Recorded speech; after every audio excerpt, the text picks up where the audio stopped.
Yours. Thank you very much, Alexander, and I would like to thank you and Farkart for the organization of this fantastic session. Good morning, everyone. And so I am going to speak today about directional coupler, but since abstract was submitted quite some time ago, I mixed in a bit of another topic, which is inverse design magnonics. Here you can see the photo of our group of nanomagnetism and magnonics in Vienna. So we have many young talented people, we have many different research directions. Of organizer of session, Alexander Dobrovolsky, he's leading Super Spin Lab. And also I would like to mention Sebastian Knauer, senior postdoctoral researcher who came to us from quantum optics, and now we all together with Alexander and him moving towards quantum magnonics. So Chris is here at the conference, Barbara. But today I'm going to present results which were obtained primarily by Dr. Chumak, who is a postdoctoral researcher. Also, I would like to show you the collaborators. So you see, there are many because I will present many results. So first of all, I still keep good relations with TU Kaiserslautern, from where I came, particularly with Philip Pirro. Today I am going to speak about data process, and it's very important to do it in relation with IMEC, because they are bridging academia and industry, and Florian Cibotaru is our main person there. We make samples in Brno, and Michael Urbanek is in charge. Analytical theory is developed by Roman Verba. Itrimarin Garnet is done by Karsten Dubs in Jena, and very important collaboration with Dieter Zeus from our faculty, who is a well-known expert in micromagnetics and in applied spintronics.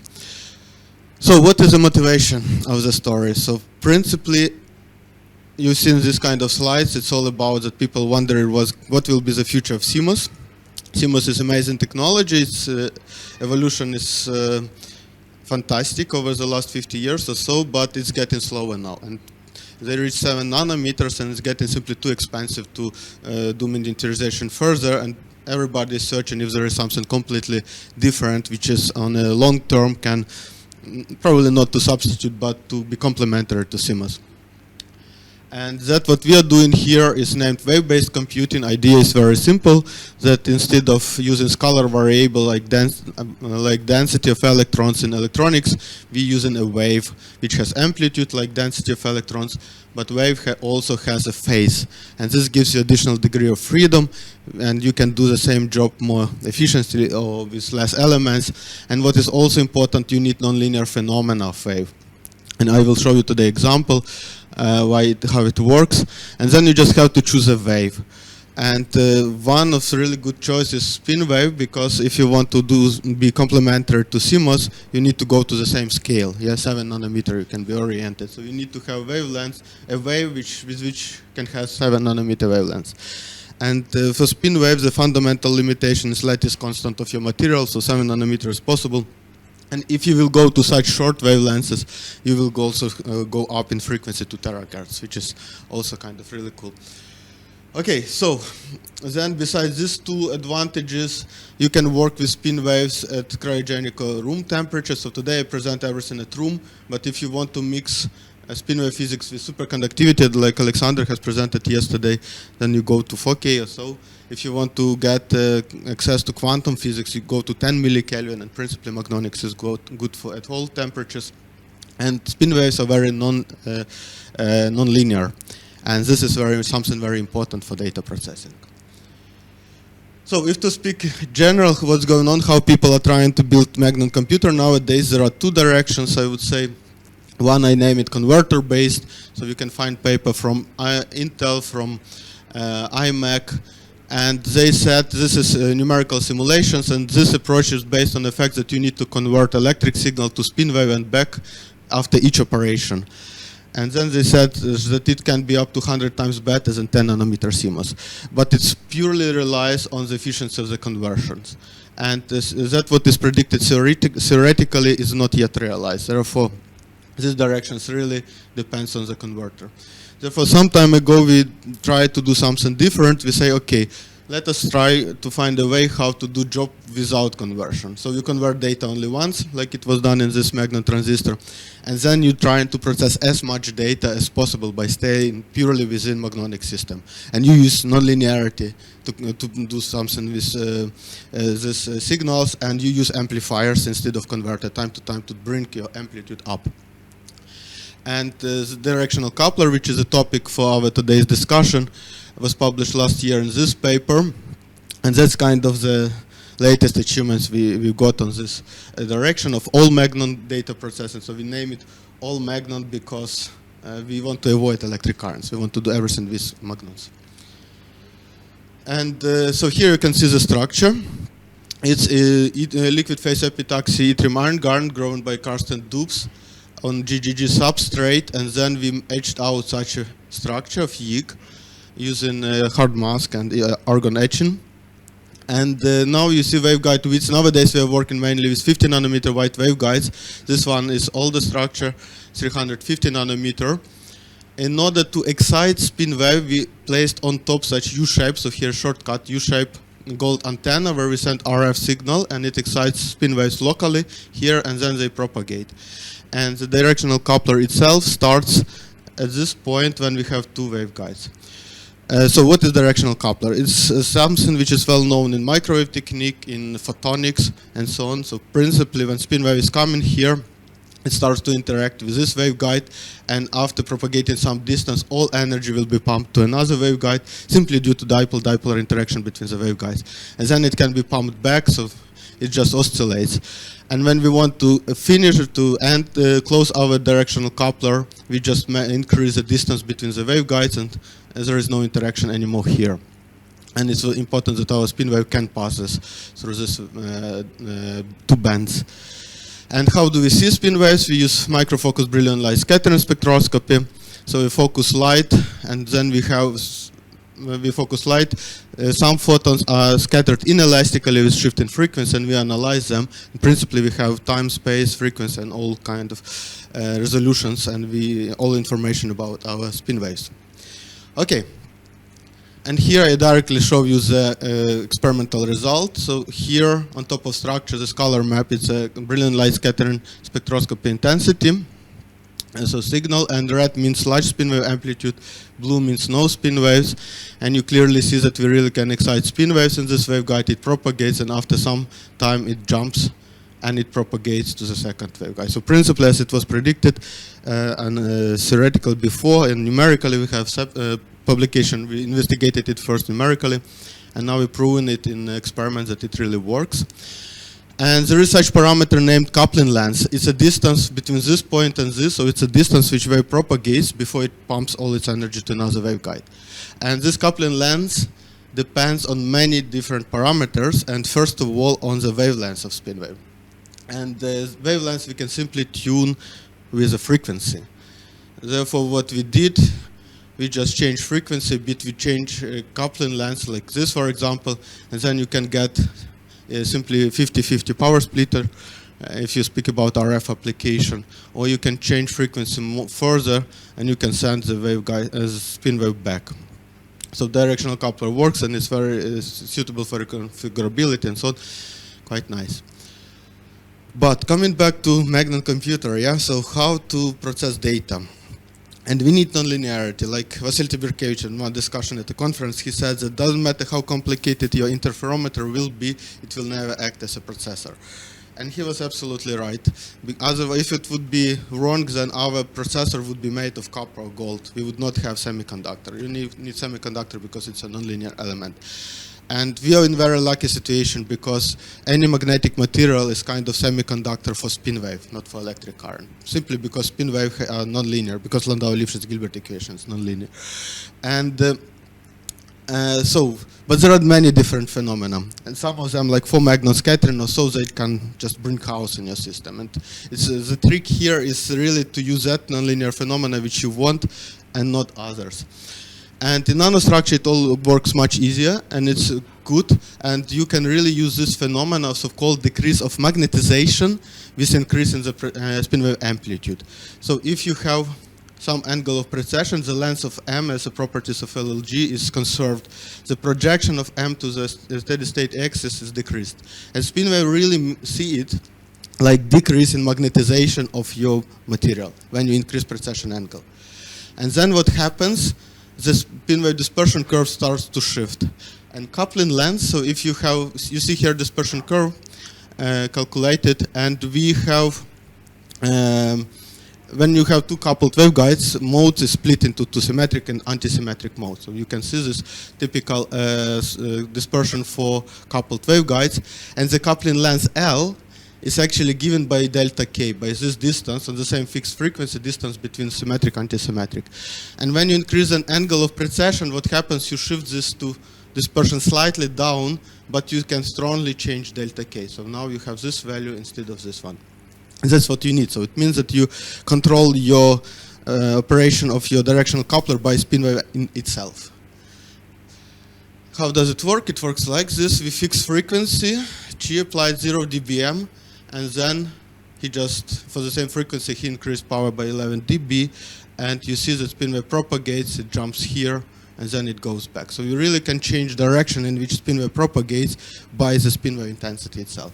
And that's something very cool for different kind of data processing. So to make a little conclusion here, for RF applications, this directional coupler is nice because it's nanoscale, yeah. It's power splitter, filter, delay line, frequency divider, multiplexer. This operation can be power limiter, noise to signal enhancer, so also other kind of things. It also of interest for unconventional neuromorphic computing, for example, so Philip Piro investigating that. And now I just would like to show you that you can use it potentially also for processing of binary data. How do we do it?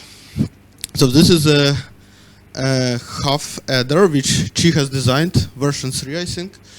And this one is very simple, so it's based on two directional couplers. And this is half adder. So what is half adder? It's the simplest additive element. It can do 0 plus 0 equals 0, 1 plus 0 equals 1, 1 plus 1 equals 2. Not too much, but if you put, if it's suitable for cascading, principally you can do any mathematics. That's how our computer works, real computer.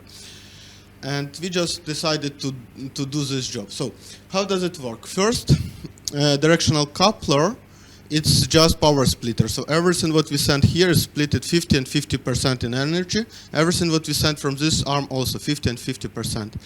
The most important guy is this nonlinear directional coupler. You see it's long and distance is small. And we just want to use the same phenomena I just shown you, and we proven it experimentally, but we don't want to change power 10 times. Important is that we slightly change power 2 times or 4, depending on the situation, and we need to get qualitative difference. And for this, we need to accumulate nonlinear phenomena. So we have very long waveguide, and then when we apply small power, 2 millitesla, for example, excitation fields, it jumps back and forth 12 times, if I remember right, and goes to waveguide 1. Then you increase power only 2 times, applied field only 2 times, you slightly change directional coupler, but you accumulate it. And at the end of the day, your signal goes completely to other waveguide. And that's what is needed to process data. And that's how the half adder works. So we code data, logical data, into spin wave amplitude. We have some amplitude, it's logic 1. We have no amplitude, it's logic 0. And we read out also with the same. So 0 plus 0 equals 0 is easy. You send nothing, you have nothing. It works automatically. How 0 plus 1? So it goes, it splits 50-50. So this, here we just put absorber. We are losing this information. You can use it if you want, but in this case we just ignore it. Then it jumps back and forth, and all output goes to some signal, and carry is equal 0. And this operation is done. If you send signal to here and nothing here, you will get the same output. The most complicated in the interesting case is 1 plus 1. This signal is sent with a permanent phase shift of pi over 2, that all energy goes here. Then we have it jumps back and forth. We've got this nonlinear shift, and all signal, instead of going to S, goes to C. And we satisfy the last line in the truth table, so directional coupler works. The only what I should say is that power here at C is exactly the same as the A or B inputs. So this one can go immediately to the next device. This one cannot, because we lose 50% energy here and 50% we lose due to damping. We need here to put an amplifier 4 times. And we analyzed, we performed actually quite nice benchmarking for this device to understand how strong a spin wave process concept can be. And we came to conclusions that we need to use voltage control magnetic anisotropy parametric pumping. Then we could amplify this with 3 attojoule energy only. And in this magnetic system, spin wave is really good for low energy applications. We spent only 2 attojoule to do the job. And in order to compare it to CMOS, we found Sorin Kotofana from TU Delft who simulated future CMOS, 7 nanometer. But as long as we took through referees and so on, it was already on market. It also shows that CMOS is developing. But they use 35 attojoule. So principally, roughly, spin wave can offer you up to 10 times less energy consumption. What is also good that you need, in order to build half adder in CMOS, you need 14 transistors. It's a huge, even for 7 nanometer, it will be a huge circuit, 1 to 1 micron, with many layers, very complicated. Here we have only 3 nanowires and plus amplifier. And this all comes because of physics of spin wave. That's why wave-based computing is so interesting for us. Still, because in this concept, this nanowire should be long, therefore footprint, we've also got the same 1 micron like for 7 nanometer CMOS, so they are comparable, although much simpler. But what we also found that we are much slower, so we need to 80 nanoseconds to do the job, and CMOS does it within 60 picoseconds. And it means that actually there is no basic technology which can compete with this. The only what I can say is that they never work at 60 picoseconds because of problems with heat. Yeah, our clock rate stuck at 3 gigahertz, so let's say 0.3 nanosecond. But potentially CMOS is super fast. Good, so here we are. So we understand now where we are strong, where we are weak. But very recently we've got reinforcement, serious reinforcement to move on, and it's inverse design magnonics. It was published recently in this Nature.com paper. It's numerical simulations only. So idea is not our idea is taken from optics. They already have inverse design photonics in experiment and in simulations. They are using it already in devices. And our job was to check if it's applicable for magnonics or not, and if it works better or worse. I can tell you immediately that it works really better, at least to our understanding, and now I will just try to prove this. So we started with simplest demultiplexer, exactly like it's also done in photonics. So you have 1 input to output. You send here 2 frequency in small energy, yes, they do not interact. Here you want to stick to linear regime. And then this is your working region. We just took this working region and split it 10 by 10 cells, 100 times 100 nanometer each. And what we do afterwards, this is all done for out-of-plane magnetized yttrium iron garnet. Afterwards, we just randomly remove yttrium iron garnet, some voids, we make in some holes, so there is no YIG here, there is only air. And what we do afterwards, we calculate so-called objective functions. So what we want to achieve? We want signal F1 to go to this channel and F2 to go to this channel. F2 here and F1 here. Then you just divide. You define the objective function like signal F1 here. It should be as large as possible minus signal F1 as the output 2 stays with minus, so we want to minimize this parasitic scattering. And then you multiply it with F2 output 2 minus F2 output 1. So kind of you just need to find simplest formula to bring that what you want into mathematics. And we made this randomly distributed weights, and we just perform numerical simulation and see how large is objective function. Then we got some value. Afterwards, the procedure is simple. You just randomly select one of these voids, and if it was YIG, you switch it to to air. If it was air, you switch it to YIG. And you run all the simulations again, and you get, again, new objective functions. If it's better, you leave it as it is. If it's worse, you move it back and randomly select a new point, and again do optimization. And after you randomly went through all 100 points here, we name it that we finished first iteration. And you see that immediately after first iteration, we increased objective function strongly, and then only weakly optimized. So this is the simplest possible way how to optimize things. That's a nice topic for investigation for mathematics and for numerics, how to do it more seriously, to find global minima and so on. But it works good, and that's what you see the final structure. And you see that when you send 2.6 gigahertz frequency, it goes only to this arm. If you send 2.8 gigahertz, it goes all here. So the multiplexer works. Moreover, Chi just fixed the structure and tried to apply different frequencies, and he has found that it works in a bandwidth of 200 megahertz or so. So it can be used also of interest for my RF and so on. Or you can do multiplexer in the same way. You just, again, ask computer to do you multiplexer, and you get also a fully functional multiplexer. Yeah, and here you see videos how the multiplexer and multiplexer works for different frequencies. So everything is good, more or less exactly like in optics. But then we started to say, okay, what is our advantage? First advantage, scalability. Yeah? Let us simply decrease everything 10 times. So now all the structure 100 nanometer, cell size 10 by 10. It's no problem for spin waves. We just slightly increase frequency to 16 gigahertz, but result is the same. It works just perfect. Just simulation time was shorter, because for magnonics it's really cool. The smaller things are, the better everything works. Then she was planning it for experiment. In experiment, it's hard to control sizes of all these voids. He just made overetching 10 nanometer for larger structure, and he shows that overetching would just slightly change the parameter, so it won't be critical. And next, he introduced temperature to simulations, and also, so because it was all done at perfect. He shows that it really works also very good for any temperature. Therefore, concept is here, but let us move on. So what else we can get from magnonics which is hard to realize in optics? Of course, non-linearity. We don't need any special media. As I said, any material is a semiconductor, a non-linear media. And what she did, he just asked, so now he fixes frequency, but he defines new objective function. He says that when I apply this small 0.5 millitesla signal, I want signal to go to this input. If I apply it 4 times larger, I want everything to go here.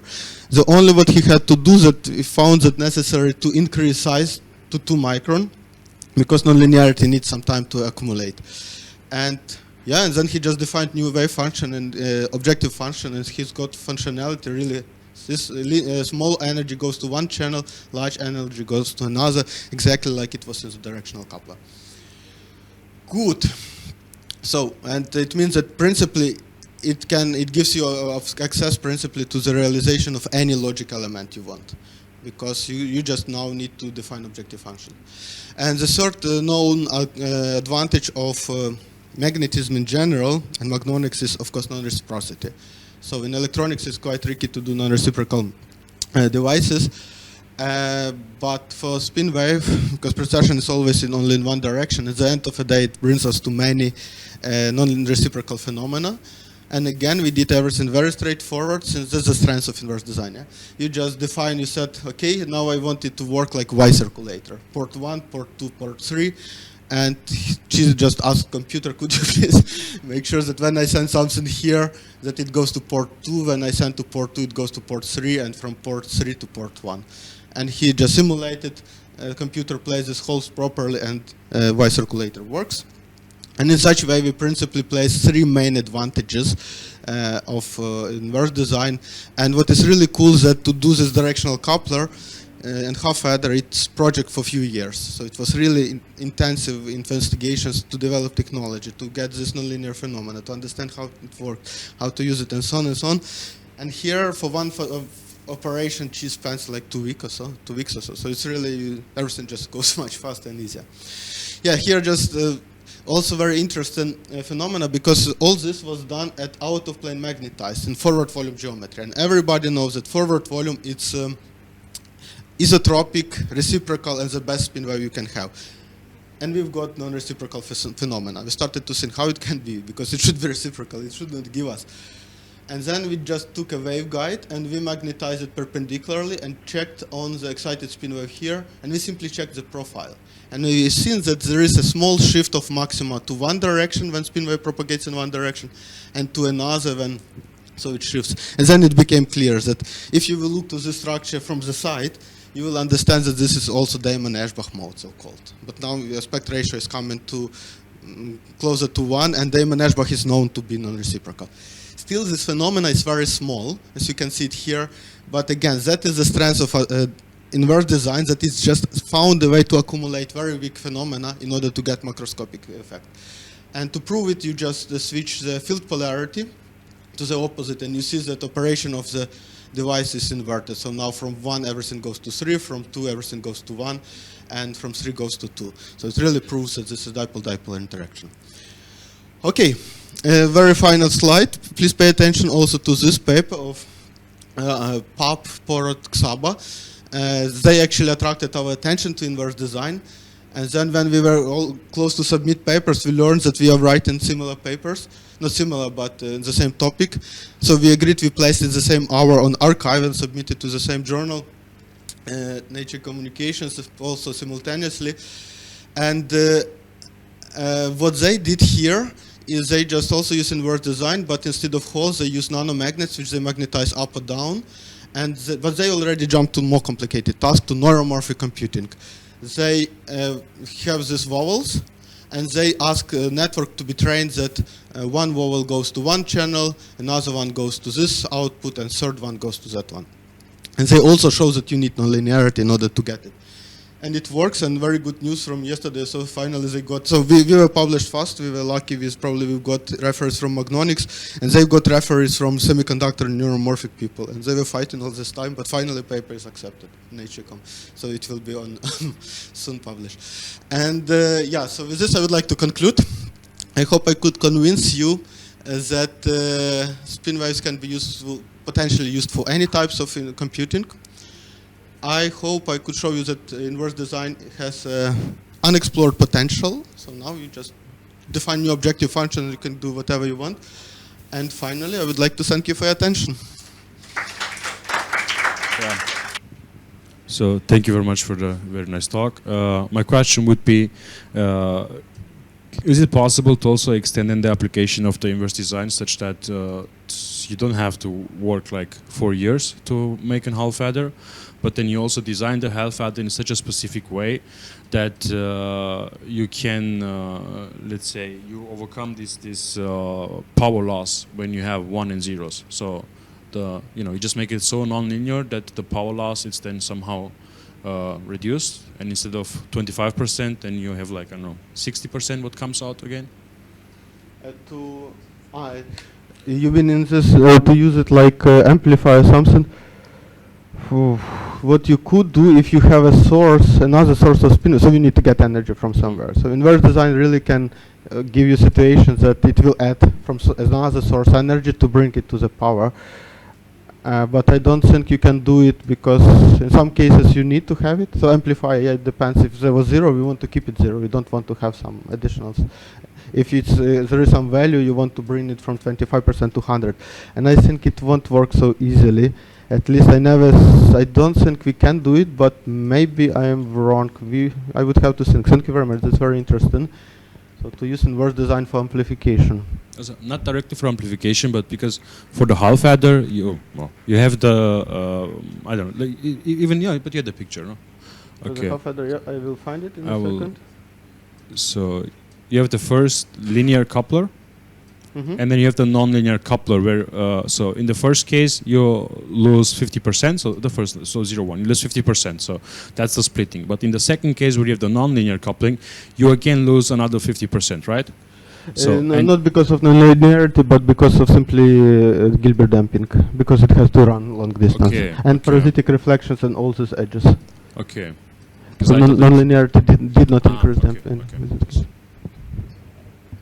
So any further question in the auditorium or in the chat? Yeah, there is one in the middle row. So in this case that we are seeing here, you said that you would need to have an amplifier just after the system in order to, yes, in this case. And how would this affect the whole system? Because it would enlarge it. For example, if you would have a cascades of gates, would that change the size of it or the needed? How big would have to be this amplifier in order to such a working processor to work? Transistor. Yes, so obviously we just need to use next layer more or less. So this will be planar structure for Magnonic business, and then on top there will be another layer for circuits and for amplifier itself. How large it can be completely depends on the approach you do. So we tried, we were analyzing that we can use spin orbit, for example, torque amplifier or something. This could be very small. You just deposit here platinum, and here you are. But that one doesn't give us required efficiency, so it's not the right way to go. It can be simply electric current parametric pumping, or it can be, as I said, voltage control magnetic anisotropy. So principally it shouldn't be large. You just need some region, I don't know, maybe the same width as your waveguide, the same length as the width of waveguide, some square. And you need the materials where when you apply electric field, you change magnetic properties, anisotropy, for example, yeah, or use some piezo or something. And then it's question only how to put these two contacts that you can apply electric field, RF electric field. And I think it shouldn't increase too much, but this, as I said, this is not yet realized. So there is a paper of Krivorotov who did something similar. There is huge progress from Otani. And but I think the amplifier cities is not yet here. Well, I would like to ask you about your modeling. Is it quantum equations you use or semi-classical Schrödinger equation for two particles, two spinways, or semi-classical Landau-Lifshitz equation? Is it semi-classical spinways or quantum No, spinways? it's just classical LLG Landau-Lifshitz. Classical. Classical. Why do you name it semi? Classical. I know it's simply classical. Yeah. Not quantum. Yes. It was all classical physics. There was no anything quantum here.